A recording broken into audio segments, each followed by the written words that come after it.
الحمد لله رب العالمين، والصلاة والسلام على سيد الأنبياء والمرسلين وعلى آله وأصحابه أجمعين، أما بعد. قال الله تبارك وتعالى في القرآن المجيد والفرقان الحميد: أعوذ بالله من الشيطان الرجيم، بسم الله الرحمن الرحيم، والفجر وليال عشر، صدق الله العظيم. قال النبي صلى الله عليه وسلم: من كان له سعة ولم يضحي فلا يقربن مصلانا، أو كما قال عليه الصلاة والسلام.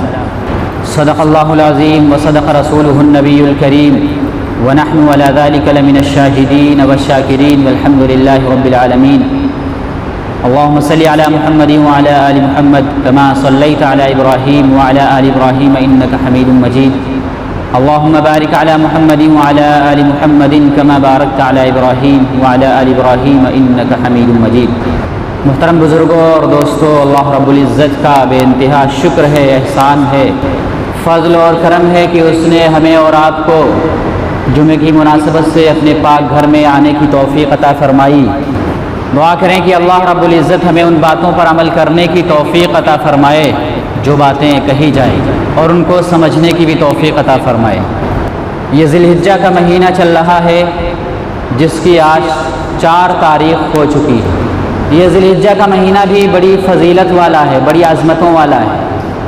یہ عشرہ یعنی ذی الحجہ کے یہ 10 دن جو یکم ذی الحجہ سے جن کی شروعات ہوئی اور 10 ذی الحجہ پر جس کی انتہا ہوگی، یہ سال کے 12 مہینوں میں بڑے فضیلت والے دن ہیں، بڑی اہمیت والے دن ہیں.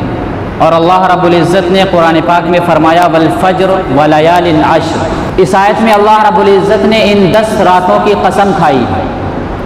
اور اللہ رب العزت کا کسی چیز پر قسم کھانا اس کو یقین دلانے کے لیے نہیں ہوتا ہے، بلکہ اس کی عظمت کو، اس کی عزت کو اور اس کے تقدس کو بتانے کے لیے ہوتا ہے. تو اللہ رب العزت نے اس آیت میں قسم کھا کر فرمایا: والفجر وليال عشر. ان 10 راتوں کی قسم اللہ رب العزت نے کھائی کہ کتنی اہمیت والی یہ راتیں ہیں.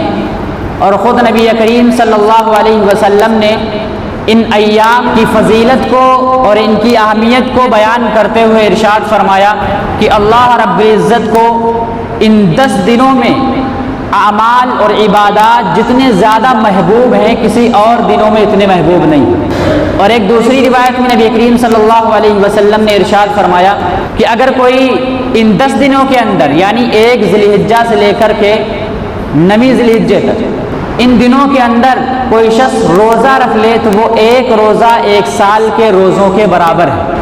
اور فرمایا کہ اگر کوئی شخص ان راتوں میں سے کسی 1 رات میں عبادت کر لے تو 1 رات کی عبادت لیلۃ القدر میں عبادت کے برابر ہے. یعنی اگر اللہ رب العزت نے کسی کو ان راتوں میں سے کسی 1 رات میں بھی عبادت کی توفیق دے دی، اس کو عبادت کی توفیق مل گئی، تو سمجھو کہ اس نے لیلۃ القدر میں اللہ کی عبادت کی، شب قدر میں اللہ تبارک و تعالیٰ کی عبادت کی. تو اللہ رب العزت نے ان ایام کو اتنی فضیلت والا بنایا ہے اور اتنا بابرکت ان کو بنایا ہے، اتنا تقدس والا ان کو بنایا ہے. تو ذی الحجہ کا مہینہ اور خصوصاً یہ 10 دن بہت ہی اہمیت کے حامل ہیں. ان ایام میں 2 عبادتیں خصوصی طور پہ ادا کی جاتی ہیں، ایک حج اور دوسرے قربانی. ویسے تو ہم جتنے اعمال صالحہ کریں اس میں اللہ رب العزت ہمیں بہت زیادہ ثواب عطا فرماتے ہیں.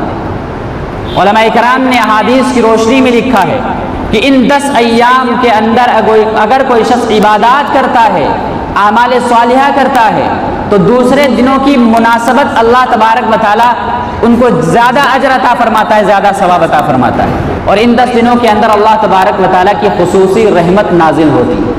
تو 2 عبادتیں بڑی خصوصیت کی ہیں اس مہینے کے اندر، ایک حج اور دوسرے قربانی. قربانی کے لیے شریعت نے 3 دن مقرر فرما دیے ہیں: 10 ذی الحجہ، 11 ذی الحجہ اور 12 ذی الحجہ. انہی 10 دنوں کے اندر ایک تاریخ آتی ہے 9 ذی الحجہ جس کو عرفہ کا دن کہا جاتا ہے. تو حاجیوں کے لیے اللہ تبارک و تعالیٰ نے حج کا ایک عظیم الشان رکن وقوف عرفہ مقرر فرما دیا ہے. اور ہمارے لیے اس دن ایک نفلی روزہ مقرر فرمایا ہے کہ جو شخص بھی اس نفلی روزے کو رکھ لے گا 9 ذی الحجہ کو تو اللہ تبارک و تعالیٰ بہت بڑا ثواب عطا فرمائے گا۔ اور نبی کریم صلی اللہ علیہ وسلم نے ارشاد فرمایا کہ جو شخص 9 ذی الحجہ کا روزہ رکھ لے تو مجھے اللہ تبارک و تعالیٰ کی ذات سے امید ہے کہ اللہ تبارک و تعالیٰ اس کے 1 سال پچھلے گناہ معاف فرما دیں گے اور 1 سال اگلے گناہ معاف فرما دیں گے۔ اتنی فضیلت والا یہ روزہ ہے۔ لیکن کچھ لوگ جو قباحقہ علم نہیں رکھتے ہیں وہ ان جیسی احادیثوں پر اعتراض کرتے ہیں یا ان کو سمجھ میں نہیں آتی ہے۔ تو جن احادیث میں اس طرح کا ذکر ہوتا ہے کہ فلاں عمل کرنے سے اس کے سارے گناہ معاف ہو جاتے ہیں یا 1 سال کے اگلے اور پچھلے گناہ معاف ہو جاتے ہیں، تو ان سے صغیرہ گناہ مراد ہوا کرتے ہیں۔ اب کچھ حضرات تو یہ کہتے ہیں کہ ایک عمل کر لو تو اللہ تبارک و تعالیٰ سارے گناہ معاف فرما دے گا، تو نہیں، بلکہ اللہ تبارک و تعالیٰ صغیرہ گناہوں کو معاف فرماتے ہیں، کبیرہ گناہ معاف نہیں ہوتے۔ کبیرہ گناہ تو توبہ کے بغیر معافی نہیں ہوگے، اللہ تبارک و تعالیٰ سے توبہ مانگنی ہوگی، توبہ کرنی ہوگی، عزم کرنا ہوگا، ارادہ کرنا ہوگا پختہ کہ ہمیں گناہ نہیں کرنا ہے۔ تو ان جیسی جو احادیث آتی ہیں جس میں یہ کہا گیا ہے کہ سارے گناہ معاف ہو جائیں گے تو صغیرہ گناہ مراد ہوا کرتے ہیں، کبیرہ گناہ بغیر توبہ کے معاف نہیں ہوتے۔ اور کبیرہ گناہ وہ معاف ہوتے ہیں توبہ سے جن کا تعلق اللہ تعالیٰ سے ہوتا ہے، حقوق اللہ سے ہوتا ہے۔ اگر حقوق العباد سے ہے، بندوں سے ان گناہوں کا تعلق ہے تو وہ بھی اللہ تبارک و تعالیٰ معاف نہیں فرماتے۔ جس کی آپ نے حق تلفی کی ہے یا جس سے آپ نے بےایمانی کی ہے، جس کو آپ نے گالی دی ہے، جس کا آپ نے حق دبایا ہے، جب تک کہ وہ معاف نہ کر دے اس وقت اللہ تبارک و تعالیٰ بھی معاف نہیں فرماتا۔ تو کبیرہ گناہ وہ معاف ہوتے ہیں جو حقوق اللہ سے جن کا تعلق ہے، اللہ تبارک و تعالیٰ کے حقوق ہیں، اور وہ کبیرہ گناہ جن کا بندوں سے تعلق ہے وہ گناہ توبہ سے بھی معاف نہیں ہوتے جب تک کہ وہ آدمی معاف نہ فرما دے۔ تو ان جیسی احادیث سے مراد صغیرہ گناہ ہوا کرتے ہیں۔ تو میں عرض یہ کر رہا تھا کہ یہ ذی الحجہ کا مہینہ چل رہا ہے جو بڑی عظمتوں والا ہے اور بڑی رفعتوں والا ہے، خصوصاً یہ 10 دن۔ تو ان 10 دنوں کے اندر ہمارے لیے جو ایک عمل ہے وہ قربانی کا عمل ہے۔ قربانی کی بہت بڑی فضیلت بیان کی گئی ہے حدیث شریف کے اندر۔ حضرت عائشہ رضی اللہ تعالی عنہ نبی اکرم صلی اللہ علیہ وسلم کا ارشاد نقل فرماتی ہیں کہ نبی کریم صلی اللہ علیہ وسلم نے ارشاد فرمایا کہ یوم النحر میں یعنی عید الاضحیٰ کے دن اللہ تبارک و تعالیٰ کو جانور قربان کرنے سے زیادہ کوئی پسندیدہ عمل نہیں ہے۔ اگر اللہ کے نزدیک کوئی پسندیدہ عمل ہے بقرعید کے دن، یوم النحر کے دن، تو وہ قربان کرنا ہے، جانور کو قربان کرنا ہے۔ اس سے بہترین عمل، اس سے زیادہ پسندیدہ عمل اللہ تبارک و تعالیٰ کے یہاں کوئی نہیں ہے۔ اور آگے فرمایا کہ قیامت کے دن یہ جانور اپنے بالوں کے ساتھ، اپنے کھروں کے ساتھ، اپنے سینگوں کے ساتھ آئے گا اور اس کے نام اعمال میں بھاری کر کے رکھ دیا جائے گا۔ تو اے اللہ کے بندو خوش دلی سے قربانی کیا کرو، یعنی اس کو بوجھ نہ سمجھو۔ اسی طرح ایک دوسری روایت میں حضرت ابن عباس رضی اللہ تعالیٰ عنہ فرماتے ہیں کہ نبی کریم صلی اللہ علیہ وسلم نے ارشاد فرمایا کہ قربانی کے دنوں میں جو روپیہ پیسہ خرچ کیا جاتا ہے ان میں سب سے افضل ترین روپیہ وہ ہے جو قربانی کے جانوروں میں خرچ کیا جاتا ہے، قربانی کے جانور پر خرچ کیا جاتا ہے، وہ افضل ترین روپیہ ہے۔ اسی طرح ایک اور روایت میں حضرت علی رضی اللہ تعالیٰ عنہ فرماتے ہیں کہ اے لوگوں، نبی کریم صلی اللہ علیہ وسلم نے ارشاد فرمایا کہ اپنے خونوں کا محاسبہ کرو اور خوش دلی سے قربانی کرو، یعنی اخلاص کے ساتھ قربانی کرو، اور یہ جو خون زمین پر گر رہا ہے یہ رائے گا نہیں ہے، یہ اللہ تبارک و تعالیٰ کے یہاں محفوظ ہے، اللہ تبارک و تعالیٰ اس کو قبول کر لے گا۔ اسی طرح حضرت حسین رضی اللہ تعالیٰ عنہ فرماتے ہیں کہ نبی کریم صلی اللہ علیہ وسلم نے ارشاد فرمایا کہ جو خوش دلی سے قربانی کرتا ہے تو یہ قربانی کرنا اس کے لیے جہنم سے آڑ ہے، جہنم سے آزادی ہے۔ اسی طرح حضرت فاطمہ رضی اللہ تعالیٰ عنہ فرماتی ہیں کہ رسول اکرم صلی اللہ علیہ وسلم نے ارشاد فرمایا قربانی کے دن کہ اے فاطمہ کھڑی ہو جاؤ اور اپنی قربانی کی جگہ پہ آ جاؤ، قربانی جہاں ہو رہی ہے اس کا خون میدان محشر میں، اس کا خون اور اس کا گوشت لایا جائے گا اور تمہارے اعمال تولنے والے ترازو میں 70 گنا بھاری کر کے رکھ دیا جائے گا، اور اس کا جو خون کا ایک ایک قطرہ زمین پر گرتا ہے ایک ایک قطرے کے عوض میں تمہارا ہر گناہ معاف کر دیا جائے گا۔ تو یہ قربانی کی فضیلت نبی کریم صلی اللہ علیہ وسلم نے احادیث میں بیان فرمائی ہے۔ تو جو شخص جتنا زیادہ قربانی کرے گا وہ اللہ رب العزت کے ہاں مقرب ہوگا، لیکن یہ اسی وقت ہے جب اخلاص کے ساتھ قربانی کی جائے، خوش دلی سے قربانی کی جائے۔ لن ینال اللہ لحومها ولا دماؤها ولکن ینالہ التقوی منکم، کہ اللہ رب العزت کو نہ تو تمہارے خون کی ضرورت ہے نہ گوشت کی ضرورت ہے، اللہ تبارک و تعالیٰ تو تمہارا دل دیکھتا ہے، تمہارا اخلاص دیکھتا ہے کہ تمہارے اندر اخلاص ہے کہ ریاکاری ہے، تمہارے اندر تقویٰ ہے کہ دکھلاوا ہے. کہیں دکھلاوا تو نہیں، کہیں بڑا جانور اس لیے تو نہیں لائے، کہیں مہنگا جانور اس لیے تو نہیں لائے کہ لوگ کہیں گے کہ اتنے لاکھ کا جانور لائے ہیں، اتنے ہزار کا جانور لائے ہیں. اگر یہ دکھلاوا ہے، اگر ریاکاری ہے اور اللہ کو خوش کرنا نہیں ہے، دل کے اندر تقویٰ نہیں ہے، تو اللہ تبارک و تعالیٰ کی ایسی قربانی کی کوئی ضرورت نہیں ہے. اللہ رب العزت نے فرما دیا نہ اس کے خون کی ضرورت ہے نہ گوشت کی ضرورت ہے، اللہ تبارک و تعالیٰ تو تمہارا دل دیکھتا ہے. تو قربانی ہمیں ضرور کرنی چاہیے جن کے اوپر واجب ہے.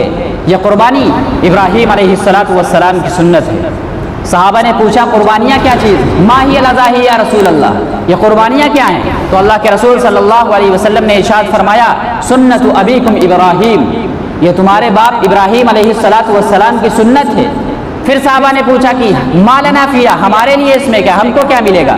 تو فرمایا بکل شعرۃ حسنہ، ہر بال کے بدلے تمہیں ایک نیکی ملے گی. تو ابراہیم علیہ السلام کی سنت ہے اور شریعت محمدیہ نے اس قربانی کو صاحب استطاعت پر واجب قرار دے دیا ہے. قربانی کس کے اوپر واجب ہے؟ بہت سے لوگ سمجھتے ہیں کہ سنت ہے، چاہے کرو چاہے نہ کرو.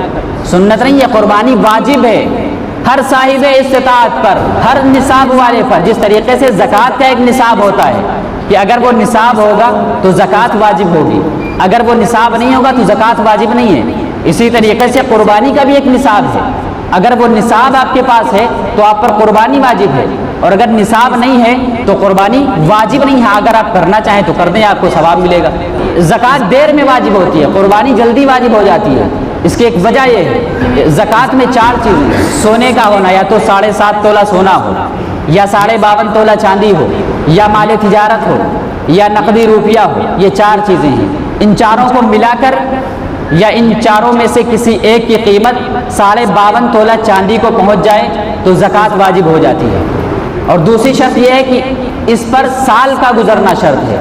لیکن قربانی میں کیا، قربانی میں 5 چیزیں ہیں، یا تو 7.5 تولہ سونا ہو، یا 52.5 تولہ چاندی ہو، یا تجارتی مال ہو، یا نقدی روپیہ ہو. اور ایک 5ویں چیز اضافہ اس میں یہ ہے کہ ضرورت سے زائد سامان ہو. اگر ان میں سے ایک یا ان کو سب کو ملا کر کے اتنا نصاب پہنچ جائے کہ آپ 52.5 تولہ چاندی خرید سکتے ہیں تو آپ کے اوپر قربانی واجب ہو جائے گی. تو قربانی میں 5 چیزیں ضروری ہیں اور زکوٰۃ میں 4 چیزیں ضروری ہیں. تو قربانی جلدی واجب ہو جاتی ہے، کیونکہ بسا اوقات ایسا ہوتا ہے کسی کے پاس سونا ہوتا ہے، چاندی ہوتی ہے، یا کچھ روپے ہیں، اور وہ نصاب 52.5 تولہ چاندی کو نہیں پہنچتا ہے. لیکن قربانی میں اگر دیکھا جائے اور اس میں زائد جو چیزیں 5ویں شرط جو زائد سامان ہو اس کو جوڑا جاتا ہے تو نصاب پہنچ جاتا ہے. زائد سامان کیا ہے؟ ایک سے زائد گھر ہے کسی کے پاس، ایک تو اس کا گھر ہے جس میں وہ رہتا ہے تو یہ ضرورت کا ہے، ایک گھر وہ جو خالی پڑا ہے ضرورت سے زائد ہے. دوسری چیز مثال کے طور پر سامان گھر میں موجود ہوتا ہے جو استعمالی میں نہیں آتا ہے. بہت سارے برتن ہیں یا فرنیچر وغیرہ ایسے ہی پڑا رہتا ہے جو سالوں سال استعمالی نہیں ہوتا ہے. تو یہ سب ضرورت سے زائد سامان ہے. یہ زکوٰۃ میں تو نہیں جڑتا ہے لیکن قربانی میں جڑتا ہے.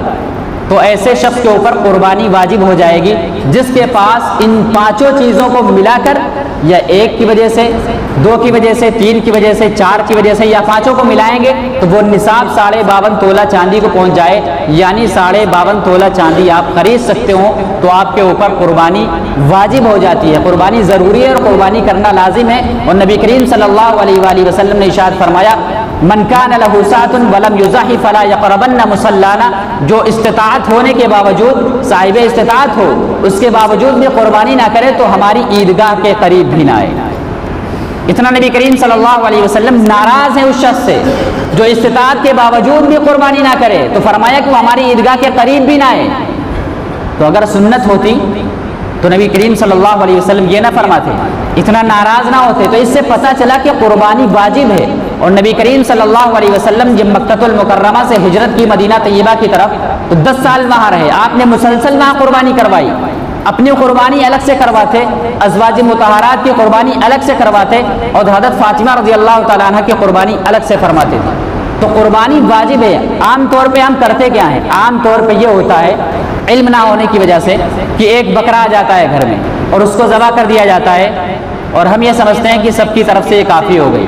اگر گھر کے اندر 1 سے زائد فرد ہیں اور ہر شخص صاحب استطاعت ہے، ہر شخص کے اوپر واجب ہے، تو قربانی ایک نہیں ہوگی، جتنے بھی فرد ہوں گے ان سب کی طرف سے قربانی ہوگی کہ ہر فرد اپنی قربانی الگ کرے۔ ہاں وہ الگ بات ہے کہ گھر کا ایک مالک ہے اور جو اس کے ماتحت اس کے لڑکے رہتے ہیں ان کے پاس اتنی استطاعت ہی نہیں ہے تو گھر کا مالک کر دے، لیکن عام طور پر ایسا نہیں ہوتا ہے۔ عام طور پر ایسا ہوتا ہے کہ ایک باپ ہے، اس کے کئی لڑکے ہیں اور ہر لڑکا صاحب استطاعت ہوتا ہے، تو ہر شخص کے اوپر قربانی الگ سے کرنا ضروری ہے۔ صرف باپ کے ادا کرنے سے، باپ کی قربانی کرنے سے بچوں کی قربانی ساقط نہیں ہوگی، ان کے ذمے سے نہیں جائے گی، بلکہ ان کو الگ سے قربانی کرنی ہوتی۔ اور بسا اوقات یہ دیکھا جاتا ہے کہ ایک جانور آ گیا، یہ غلط فہمی ہے، ایک جانور آ گیا، اس سال تو ابا کے نام کر دیا گیا وہ بکرا، دوسرا سال آیا تو اب مشورہ ہوتا ہے اب کس کے نام کیا جائے، تو ایک سال دادی کے نام، اگلے سال دادا کے نام، اس سے اگلے سال بھائی کے نام، پھر چھوٹے بھائی کے نام، پھر کسی اور کے نام سے، جب سب کا ہو جاتا ہے تو پھر بکرا آتا ہے، پھر مشورہ ہوتا ہے اب کس کے نام سے کیا جائے۔ تو یہ غلط مسئلہ معلوم ہے، غلط فہمی لوگوں میں پھیلی ہوئی علم نہ ہونے کی وجہ سے۔ تو قربانی اسی کے اوپر واجب ہوتی ہے جس کے اوپر جو صاحب نصاب ہو، اگر نصاب نہیں ہے تو کوئی بات نہیں، قربانی نہ کریے، اگر نصاب ہے تو قربانی کرنا ضروری ہے۔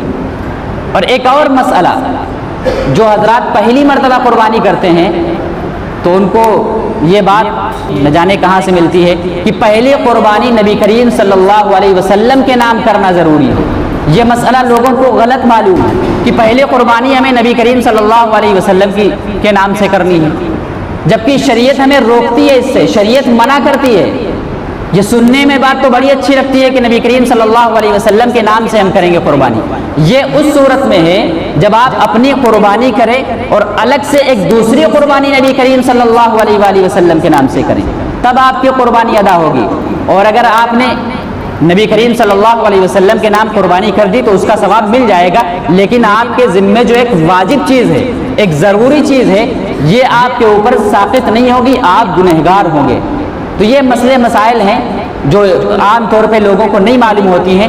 تو جس شخص کے اوپر قربانی واجب ہے اس شخص کے لیے قربانی کرنا ضروری ہے، ایسا نہیں ہے کہ گھر میں ایک بکرا آ گیا اور وہ سب کی طرف سے کافی ہو گیا۔ تو اللہ تبارک و تعالیٰ سے دعا کریں کہ اللہ تبارک و تعالیٰ ہمیں صحیح سمجھ کر قربانی کرنے کی توفیق عطا فرمائے۔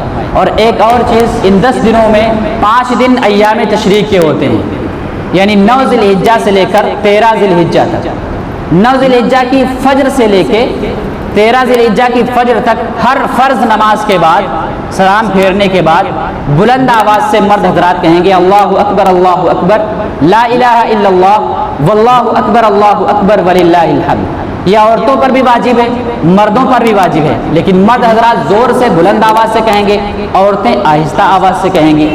دوسری بات جو اعلان کرنا ہمیں ہے کہ آپ کی اس مسجد میں بقرعید کی نماز کب ادا کی جائے گی۔